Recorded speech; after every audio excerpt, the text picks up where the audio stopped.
Voici la correction des questions sur le document 2.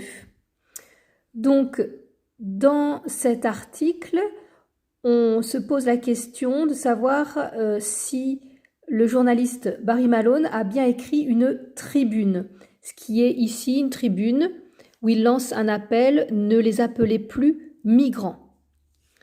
Effectivement, Barry Malone a écrit une tribune parce qu'il défend un point de vue. Il ne donne pas d'informations, il ne communique pas de chiffres, il veut simplement parler de son idée et de sa volonté de montrer la différence entre les mots migrants et réfugiés.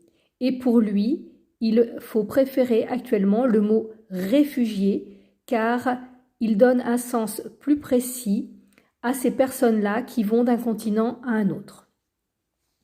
La question suivante, la question 5, la question sur le blog. Le blog dans lequel Malone a écrit ne peut pas être considéré comme une source d'information. Ce n'est pas de l'information officielle. C'est un moyen d'exprimer ses opinions et ça n'engage que l'auteur du blog.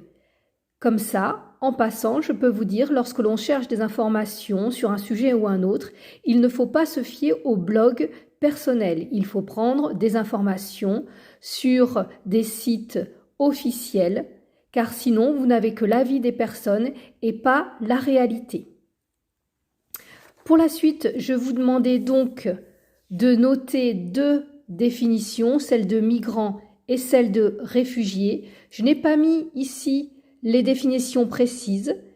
Vous regarderez la pièce jointe pour vous corriger.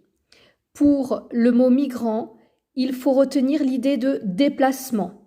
Un migrant, c'est celui qui va d'un endroit à un autre, pas forcément à l'extérieur de son pays, de manière volontaire ou non. Le réfugié, c'est une sous-catégorie du migrant. Lui, il est obligé de partir. Le mot réfugié, ça veut dire celui qui cherche refuge, qui cherche à s'abriter. Donc, ça veut dire qu'il est en danger. Ça peut être un danger politique, un danger économique, il risque de mourir de faim parce qu'il n'a plus de travail, un danger climatique, son pays est ravagé par une grosse chaleur, il vit sur une île et la montée des eaux l'oblige à partir. Donc, aidez-vous de la pièce jointe pour noter des bonnes définitions.